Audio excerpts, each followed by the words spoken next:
On me demande parfois comment je vais faire pour prendre ma retraite plus tard. Alors je pense que l'intention des gens qui me posent ce genre de questions est tout à fait louable, pour la plupart en tout cas, mais elle part de plusieurs suppositions, de plusieurs constats, je dirais 3 suppositions totalement biaisées. D'abord, certaines des personnes qui me posent ce genre de questions partent de la supposition que je ne travaille pas, ce qui est faux. Ensuite, pour qu'on pense que je vais me préoccuper de ma retraite plus tard, dans 20 ans, dans 30 ans, il faut s'imaginer que le système des retraites pourra avoir un quelconque intérêt pour moi. Et moi qui ai un point de vue extérieur, puisque je ne suis pas totalement dans le système et de façon volontaire, j'ai un constat totalement différent justement. Et pour terminer, ce genre de questions part de la supposition qu'il serait normal qu'un jour je prenne ma retraite et que je vais avoir un intérêt à prendre ma retraite. Et ça c'est très très très discutable. Alors on va voir ça aujourd'hui ensemble, du point de vue encore une fois de quelqu'un qui n'est pas totalement dans le système de notre société actuelle, du point de vue de quelqu'un qui rejette une partie du fonctionnement de notre société actuelle, donc d'un point de vue extérieur. Et je pense, après on peut en discuter dans les commentaires, mais je pense d'un point de vue plus objectif que celui de quelqu'un qui est à fond dans le système et qui a été élevé, qui a vécu toute sa vie dans l'objectif d'un jour pouvoir prendre sa retraite. Encore une fois, il y a d'autres choses dans notre système de société actuelle qui ne me plaisent pas du tout, mais on ne va pas les aborder. Aujourd'hui, on parle de retraite et de ce que quelqu'un comme moi peut attendre du système des retraites actuelles. Est-ce que quelqu'un comme moi vraiment a un intérêt à espérer toute sa vie prendre sa retraite? C'est de ça qu'on va parler aujourd'hui. Et je me suis un petit peu éloigné des routes, c'est pas plus mal. Je suis au bord d'un étang, un endroit recommandé par mon ami Julien, chez qui je suis en ce moment pour les travaux sur la mini-caravane pliante. Alors comme on est à 2 pas de chez lui, je vais pas te dire exactement où ça se trouve, c'est un petit étang dans l'Eure, pas loin de Chartres. Franchement, un endroit agréable. Bon, commençons par éliminer une question qui, je te l'avoue, m'agace un petit peu, par moment. Il y a des gens qui considèrent que je ne travaille pas. C'est faux, tout simplement. Je suis micro-entrepreneur. Je gagne ma vie grâce à ma chaîne YouTube. Alors, c'est pas mirobolant, non, mais j'en ai parlé l'année dernière. Je ne vais pas te redonner des chiffres aujourd'hui. Quand j'ai dévoilé les chiffres de la chaîne l'année dernière, j'ai dit très clairement que ça serait une fois et que ça ne se reproduirait pas. Je te mets un raccourci en haut vers la vidéo que j'ai faite à l'époque. Donc, pour faire simple, je suis micro-entrepreneur. Je suis affilié à l'URSSAF. Je paie des cotisations URSSAF tous les mois. Donc est-ce qu'on peut avoir une activité professionnelle sur YouTube et être tout à fait officiel? Oui, on peut. C'est mon cas. Donc penser que je ne travaille pas, c'est faux, déjà, et d'une. Bon, ça, je mets de côté. Maintenant, ce qui va être beaucoup plus important. On va discuter objectivement, avec des faits, du fonctionnement des systèmes de retraite chez nous en France.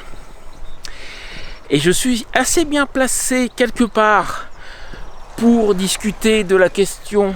Ouh, des canards! Non, pas la question des canards, excuse-moi, mais je suis juste à côté là, regarde. Il y a toute une famille. Maman et les petits, j'ai l'impression. Excuse-moi, du coup, je me suis interrompu, une seconde. Je me remets en place.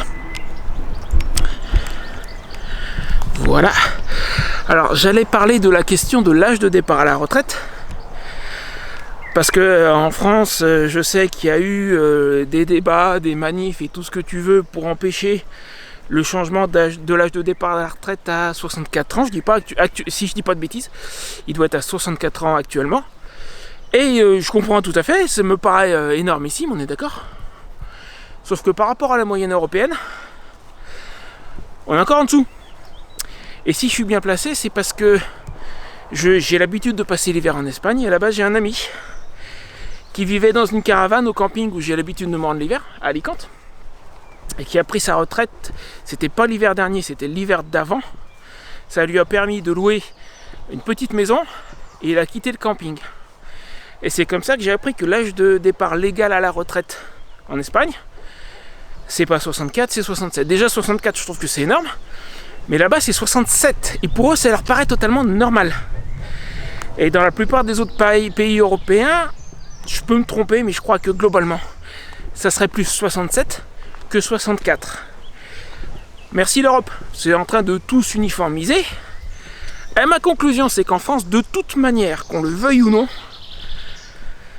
sauf avoir un nouveau 1789, on se dirige vers la même chose. Patiente un peu, tu verras que dans quelques années, on va repartir pour un tour et qu'ils vont nous repousser l'âge de la retraite petit à petit vers les 67 ans. Et d'ici à ce qu'on en arrive là, il n'est pas impossible qu'on envisage de repousser encore plus loin. Alors on va supposer que ça soit même les 64, allez, même les 64.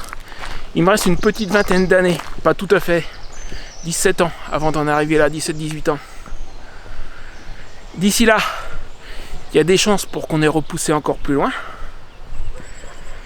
Est-ce que j'ai vraiment intérêt à m'en préoccuper, à attendre? Parce qu'en 17-18 ans, il peut se passer 1 million de choses.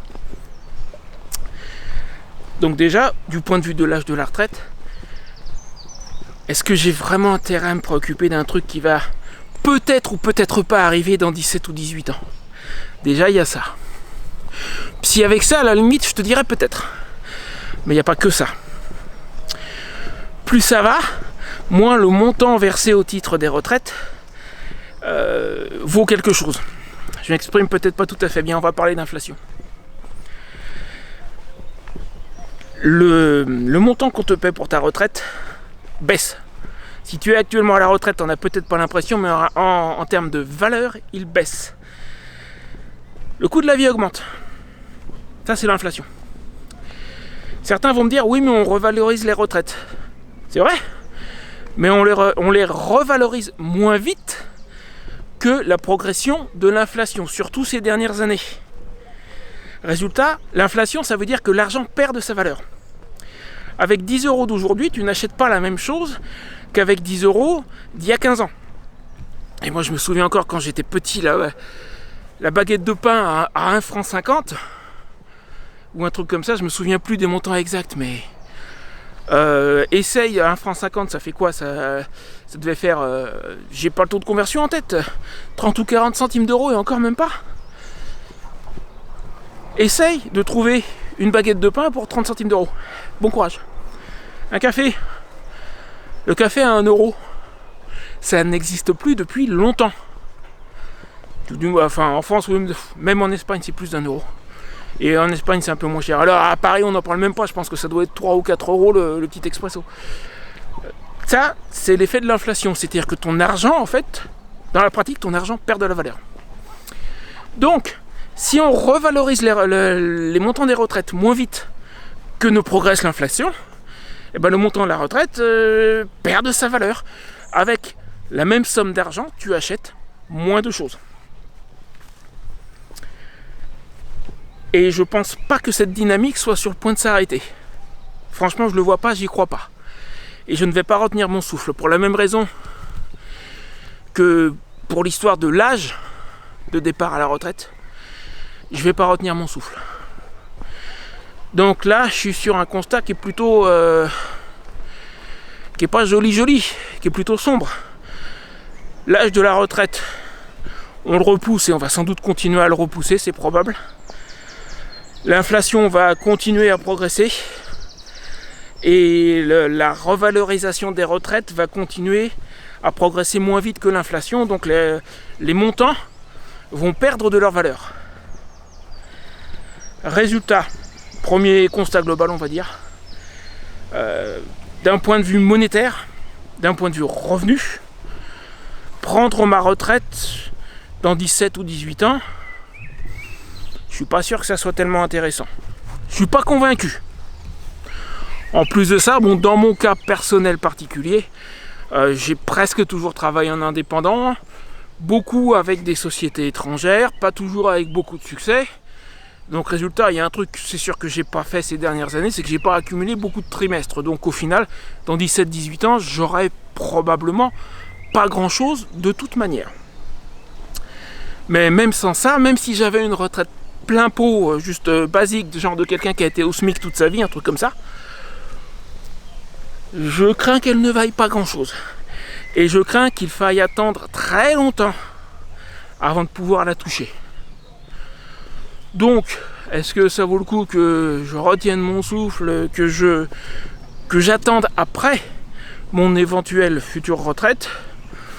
D'un point de vue monétaire, j'ai pas l'impression. Maintenant, il n'y a pas que ça. Et loin de là, en fait, de mon point de vue, ça n'est même pas le plus important. C'est quelque chose dont je ne me préoccupe absolument pas, et tu vas comprendre pourquoi.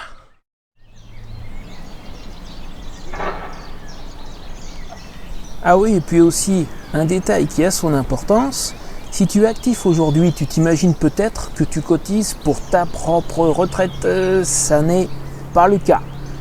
Le système est fait de telle manière que les gens qui sont actifs aujourd'hui et qui cotisent pour payer les retraites des gens qui sont venus avant eux.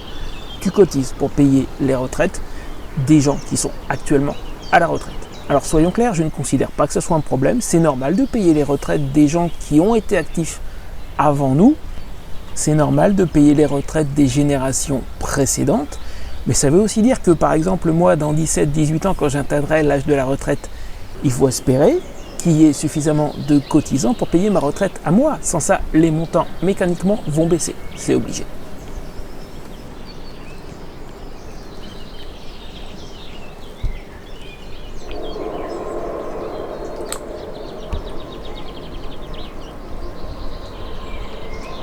Alors se pourrait-il que les questions que je viens d'évoquer n'aient dans le fond strictement aucune espèce d'importance pour moi?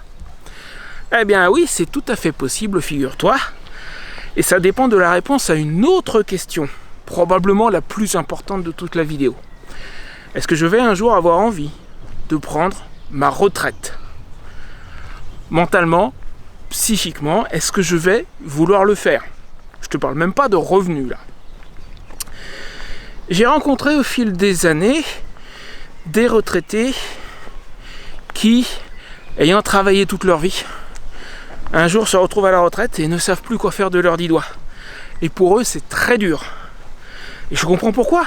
Parce que toute leur vie, ils ont eu l'habitude de suivre un calendrier, d'avoir des horaires, d'avoir une tâche à faire. Et puis, quasiment du jour au lendemain, boum, allez papy, à la retraite. Et là, tu sais plus quoi faire de tes 10 doigts. T'es dans ton canapé, tu regardes la télé, tu t'emmerdes. Et ta vie n'a plus vraiment de sens. Alors moi, ça risque pas de m'arriver, je vais te dire pourquoi. Parce que je suis l'un des très rares à avoir fait de sa passion son métier. Moi, mon mode de vie nomade, pour moi, c'est une passion. Le fait de partager ça sur YouTube, c'est une passion aussi. Je l'ai déjà évoqué une fois ou deux sur la chaîne, c'est limite une drogue en fait. J'ai besoin... Ma vidéo principale sort le mardi à 20h. En ce moment, j'ai une vidéo secondaire le vendredi parce que il faut que je fasse un peu de quantité. Je tiens la chaîne à bout de bras en ce moment pour essayer de tenir le coup financièrement. Et à chaque fois, chaque vidéo que je publie, j'ai des commentaires. Genre, souvent tout à fait bien intentionnés, agréables, etc. Parfois, j'ai des critiques. Tant que ça reste poli, j'ai pas de problème avec les critiques en soi. Et je discute avec ces gens-là. Et cette interaction, en fait, à présent, j'en ai besoin. C'est littéralement comme une drogue. Me balader un peu partout, pour le moment en France, Espagne, Portugal, dans le futur plus loin, j'adore ça. C'est aussi une drogue, j'en ai besoin. J'ai besoin de changer, de bouger, de voir de nouveaux endroits, de rencontrer de nouvelles personnes. Donc, comme je disais, j'ai besoin de partager ça sur YouTube, parce que ça a un effet incroyable pour moi. Pourquoi est-ce que j'arrêterai un jour? En dehors même de la question financière. J'ai besoin de ça juste pour exister. Avant, j'étais rien, j'étais personne, je n'existais pas. Pourquoi est-ce que j'arrêterai un jour? Je n'ai aucune raison d'arrêter. Tant que physiquement je suis en état de continuer de tenir la moto, Où est-ce que j'arrêterai? Ouh, les planches sont pas toutes jeunes là, ça bouge un peu.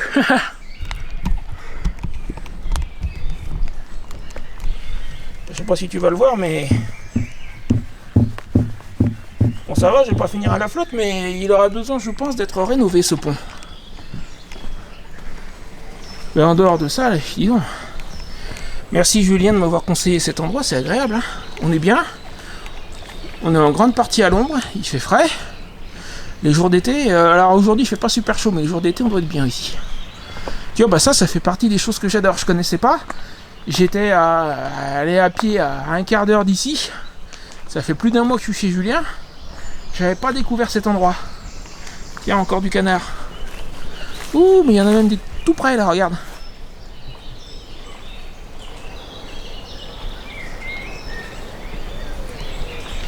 Tu vois le genre de choses que j'adore. C'est dommage que je sois pas venu ici plus tôt. Là, je suis pas mal occupé en ce moment avec la toile à coudre. J'ai une abonnée qui doit passer me voir cet après-midi. Il faut que je passe dans une entreprise du coin parce qu'il faudrait qu'ils nous fabriquent des vis pour la remorque d'une taille qu'on trouve pas, qui est pas commune. Mais sans ça, je pourrais passer la journée ici à faire une séance photo, sincèrement. Bref, pour résumer, si tu m'enlèves mon mode de vie actuel, tu m'enlèves mon mode de vie nomade, tu m'enlèves la chaîne YouTube, j'ai plus de raison de vivre en soi. À partir de là, à partir de ce constat, quand tu admets ça, mais partir à la retraite, ça ne veut rien dire pour moi, ça n'a aucun intérêt. La seule chose que j'ai à faire, c'est... Ça fait des années que la chaîne progresse tout doucement. Il faut juste qu'elle progresse encore un tout petit peu plus. Et je vais commencer à mettre de l'argent de côté. Pour le moment, c'est pas le cas, mais ça va venir. J'ai amené la chaîne à un niveau où elle me permet de survivre. Tout juste, mais elle me permet de survivre. J'ai juste à patienter encore quelques années, tout en continuant à produire du contenu, pour que la chaîne arrive à un niveau supérieur à mon minimum vital. Et à partir de là, mais la retraite, qu'est-ce que j'en ai à carrer? J'aime mon travail, c'est pas le cas de tout le monde. Mon travail, c'est ma passion, en fait, ça ce n'est clairement pas le cas de tout le monde. Et en plus, j'en ai besoin, je te dis, c'est une drogue. Pourquoi est-ce que tu voudrais que j'arrête un jour et que je prenne ma retraite? Du coup, encore une fois, à partir de ce constat-là, bah, tout le reste, l'histoire de l'âge de départ à la retraite, ça m'embête pour les gens que je connais qui vont bientôt arriver vers l'âge de la retraite et qui sont obligés d'attendre de plus en plus longtemps. La perte de valeur des montants qu'on te verse, ça m'embête aussi pour ces gens-là. Ça m'embête un tout petit peu à titre personnel parce que ça veut dire qu'il faut que j'augmente le revenu de la chaîne aussi. En conséquence, à la limite, ça va avec. Mais en dehors de ça, pour mon cas personnel, la retraite, voilà. J'ai tout dit là. Il y a une dernière chose aussi. Alors ce n'est pas une question, c'est un constat. Je sais pas si j'ai dit les détails sur la chaîne, je suis pas sûr. Je sais que l'année dernière, quand j'ai fait ma vidéo sur le fait d'être nomade avec le RSA, je te mets un raccourci là-haut si tu ne l'as pas vu. Je sais que j'ai évoqué le fait que mon père est mort à Rungis en allant charger son camion, qu'il était auto-entrepreneur parce que sa retraite n'était pas suffisante. Je ne suis pas persuadé d'avoir dit pourquoi. Et ça fait partie des éléments qui me font rejeter le système de retraite qu'on a aujourd'hui en France. Mon père a été militaire dans l'armée française en 65, en Afrique noire, dans des endroits où officiellement l'armée française n'était pas. Et je ne sais pas des masses en fait sur sa vie à cette époque-là, il m'a raconté quelques anecdotes. Il m'a parlé un petit peu de ce qu'il faisait là-bas, mais il ne m'a pas donné des détails. Ce que je sais, c'est qu'il était dans des coins où officiellement l'armée française n'était pas. Donc c'était classé secret défense. Je ne sais même pas combien de temps ça dure. Si moi je voulais savoir ce qu'il faisait à l'époque, je ne sais pas si je pourrais. Si c'est que 50 ans, je pourrais savoir. Mais je n'ai pas cherché. Sincèrement, au point où j'en suis, je m'en fiche en fait. Ce que je sais, c'est qu'à l'époque où il a pris sa retraite, donc c'était il y a vingtaine d'années, hein, il est mort en mars 2015. À l'âge de 71 ans. Il avait dû prendre sa retraite 7-8 ans plus tôt, un truc comme ça. Donc au moment où il a pris sa retraite, on lui a dit « Mais monsieur, ces années-là, vous n'y étiez pas. 5 ans classé secret défense, 5 ans sans rien, sans document, sans preuve, et bien 5 ans de cotisation dans la vue. Ouais. Et donc, un matin, ma tante m'appelle, c'était un mercredi, je me souviens. Elle me dit, Christian est mort, il était à Rungis, et le mec de Rungis avec qui j'ai discuté m'a dit, votre père m'a serré la main, il est tombé. Terminé. À 71 ans, il continuait à se lever à 3h du matin comme il a fait toute sa vie pour aller charger son camion. Il a été horticulteur toute sa vie et sur la fin, il avait plus son exploitation. Il allait acheter à Rungis et il vendait dans les supermarchés de la région parisienne. Donc à 71 ans, il continue à faire ça parce qu'il lui manquait 5 ans sur sa retraite et elle n'était pas suffisante. Ça fait partie des raisons qui me font rejeter le système des retraites. Foutage de gueule, quoi. Foutage de gueule. Ah ben voilà, c'est malin, j'ai fait quasiment tout le tour de l'étang. Résultat, tout à l'heure, j'avais le soleil en face exprès pour filmer. Maintenant, j'ai le soleil dans le dos. Forcément. Bref. Qu'on ne me parle plus de retraite, tu auras compris mon point de vue. Après, on peut être d'accord ou pas d'accord avec moi, mais c'est mon point de vue et je te garantis qu'il n'est pas prêt de changer. Ceci dit, au lieu de me parler de retraite, tu feras mieux de me parler de passion. D'ailleurs, pour moi, ce sont des termes interchangeables. Dans mon cas, tu remplaces le mot retraite par passion et tu as tout compris. L'année dernière, j'ai fait une vidéo expliquant pourquoi je ne voyagerai jamais en camping-car ou van aménagé ou similaire, pourquoi je voyagerai toujours à moto. Et ça, c'est une grosse partie de ma passion. Je te mets la vidéo juste là. Si tu veux comprendre un petit peu qui je suis, ça devrait t'aider. Vas-y, fais-toi plaisir, c'est pour moi. Si tu n'es pas encore abonné, abonne-toi. Et je te retrouve mardi pour la prochaine vidéo sur la mini caravane pliante. Ça avance doucement, mais ça avance.